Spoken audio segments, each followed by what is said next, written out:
ఎక్కడి నుంచి వచ్చిందో, ఏ ఊరు నుంచి వచ్చిందో, ఎలా వచ్చిందో గోదావరి నుంచి మన ఊరు కొట్టుకొచ్చింది.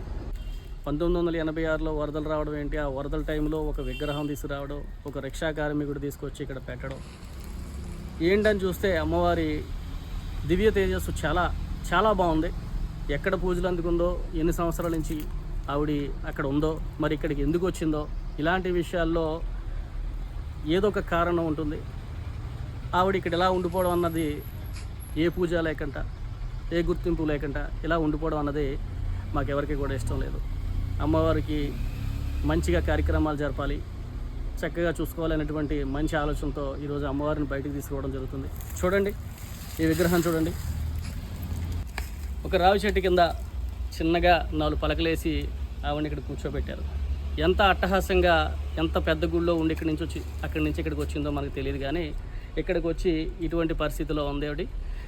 ఆ అమ్మవారిని అందరం కూడా గొప్పగా పూజించాలి అంటే మంచి దారిని ఏర్పరిచి, ఈ తుప్పల నది నీట్గా చేసి, ఇక్కడ ఉన్నటువంటి సోదరులకి వీరందరికీ ఒక కమిటీ కింద ఏర్పరిచి ఈ బాధ్యతలు అప్పచెప్తే మనకి ఈ అమ్మ ఎక్కడి నుంచి వచ్చిందో, ఏం చేయాలనుకుందో అది చేసేటువంటి అవకాశం ఉంది.